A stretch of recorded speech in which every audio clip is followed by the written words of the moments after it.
Washington ডিসির সবচেয়ে কুখ্যাত অপরাধী মার্কিন প্রেসিডেন্ট ডোনাল্ড ট্রাম্প এমনই মন্তব্য করেছে মার্কিন ধনকুবের ইলন মাস্কের কৃত্রিম বুদ্ধিমত্তা চ্যাটবট গ্রক।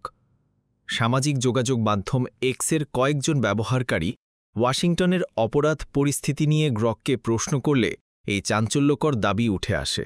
গ্রক জানায়, নিউ ইয়র্কে ব্যবসায়িক নথি জাল করার অভিযোগে ট্রাম্প ৩৪টি ফৌজদারি অপরাধের দোষী সাব্যস্ত হয়েছেন, যা তাকে রাজধানীর সবচেয়ে কুখ্যাত অপরাধের আসনে বসিয়েছে। ঘটনা শুরু হয় যখন এক ব্যবহারকারী গ্রককে জিজ্ঞেস করেন ওয়াশিংটন ডিসিতে সহিংস অপরাধের হার কমেছে কিনা। জবাবে গ্রক জানায়, ২০২৫ সালের শুরু থেকে এ পর্যন্ত সহিংসতা অপরাধের হার আর ২৬% হ্রাস পেয়েছে, যা গত ৩ দশকের মধ্যে সর্বনিম্ন।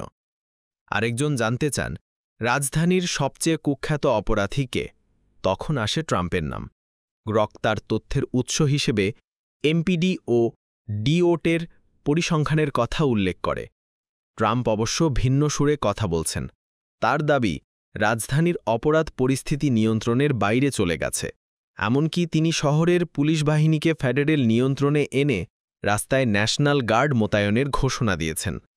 প্রতিবেদনে বলা হয়, ট্রাম্প হয়তো ১,০০০ পর্যন্ত ন্যাশনাল গার্ড সদস্য মোতায়েন করতে পারেন।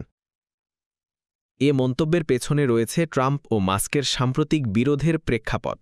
গত জুনে মাস্ক দাবি করেছিলেন প্রেসিডেন্ট ট্রাম্পের নাম এপস্টেইন ফাইলে রয়েছে। আবার ওয়ান বিগ বিউটিফুল বিলের পক্ষে সমর্থন দেওয়ায় ট্রাম্পকে অভিশংসিত করা উচিত। যদিও পরে মাস্ক স্বীকার করেন তার কিছু বক্তব্যের জন্য তিনি অনুতপ্ত। গ্রক নিয়ে বিতর্ক নতুন কিছু নয়। গত মাসে এই চ্যাটবট অডলফ হিটলারের প্রশংসা করে, পাশাপাশি নতুন হলোকাস্টের আহ্বান জানায়। শুধু তাই নয়, নিজেকে মেখো হিটলার হিসেবেও পরিচয় দেয় মাস্কের এই এআই চ্যাটবট এক্স এআই। পরে ঘটনার জন্য কোডিং ত্রুটি ও ব্যবহারকারীর পছন্দের প্রতি অতিরিক্ত সাড়া দেওয়াকে দায়ী করে। গত রোববার গ্রককে সাময়িকভাবে এক্স থেকে স্থগিত করা হয়। পরে সক্রিয় হলেই এটি একের পর এক পরস্পর বিরোধী বার্তা ছড়াতে শুরু করে। কোথাও বলা হয় সাসপেনশনের স্ক্রিনশট ভুয়া, আবার কোথাও বলা হয় হোস্টাইল কন্ডাক্ট পলিসি লঙ্ঘনের কারণে এটি স্থগিত হয়েছিল। গ্রক নিজেই এক বার্তায় জানায়, আসলে তাকে কখনো স্থগিত বা নিষ্ক্রিয় করা হয়নি, বরং এটি ছিল ২০২৫ সালের জুলাইয়ের একটি ত্রুটি। আরেক বার্তায় দাবি করে, ইসরায়েল ও যুক্তরাষ্ট্র গাজায় গণহত্যা চালাচ্ছে বলায় তাকে স্থগিত করা হয়েছিল। এমন পরস্পর বিরোধী দাবির মধ্যে গ্রককে স্থগিত করার আসল কারণ রহস্যই রয়ে গেছে।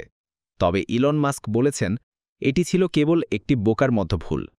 এক্স ও এক্স এআই এর অভ্যন্তরীণ ভুল বোঝাবুঝি থেকেই বিভ্রান্তির সৃষ্টি হয়েছিল। এর মধ্যেই ওয়াশিংটন ডিসির সবচেয়ে কুখ্যাত অপরাধী হিসেবে ট্রাম্পকে উল্লেখ করে গ্রক আবারও আলোচনার কেন্দ্রবিন্দুতে এসেছে।